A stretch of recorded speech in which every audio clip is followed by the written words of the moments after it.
আজকে রাস্তার উপরে পানি, আর কিছুক্ষণ বৃষ্টি হলে যানবাহন একেবারে চলাচল বন্ধ হয়ে যাবে।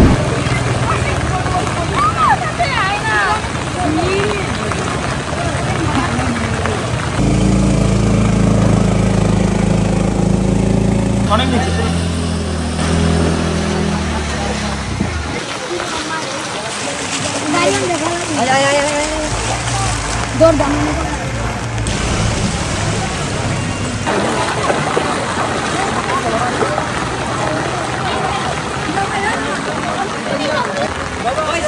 আসতেছে তো। প্রতি বছরের না এবছরও আমাদের এখানে বৃষ্টির কারণে আমাদের মাইনি যে চলাচলের রাস্তাটি, ছোট মারুনে অবস্থিত রাস্তাটা, এখানে পানি প্রচুর পরিমাণে পানি হচ্ছে গতকাল থেকে বৃষ্টির কারণে। আজকে রাস্তার উপরে পানি, আর কিছুক্ষণ বৃষ্টি হলে যানবাহন একেবারে চলাচল বন্ধ হয়ে যাবে, মানুষও চলাফেরা করতে পারবে না। এবং আমাদের এখানে পানির কারণে যেগুলো নিম্ন অঞ্চল আছে এগুলো আশ্রয় কেন্দ্রে চলে আসতেছে। আর একটু পানি বাড়লে দেখা যাবে অনেক উঁচু যে জায়গাগুলো আছে এখানেও পানি চলে আসবে। আমরা সবাই সতর্কতা অবলম্বন করছি।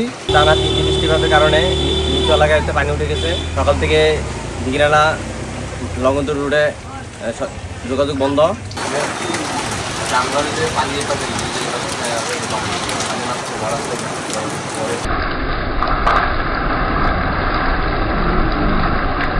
সকলের অবগতির জন্য জানানো যাচ্ছে যে ভারী বৃষ্টিপাতের কারণে বন্যা হওয়ার সম্ভাবনা রয়েছে। তাই নিম্নপ্লাবন এলাকার যে মানুষজন আছেন, আপনারা আপনাদের নিকটস্থ আশ্রয় কেন্দ্রে অবস্থান করুন। আপনাদেরকে আপনাদের নিকটস্থ আশ্রয় কেন্দ্রে অবস্থান করার জন্য বিশেষভাবে অনুরোধ করা হচ্ছে। আশ্রয় কেন্দ্রে উপজেলা প্রশাসনের পক্ষ থেকে খাবার এবং থাকার সুব্যবস্থা করা হয়েছে। আপনাদের সার্বিক সহযোগিতায় দিঘিনালা যুব রেড কিচেন সর্বদা আপনাদের সেবায় নিয়োজিত থাকবে।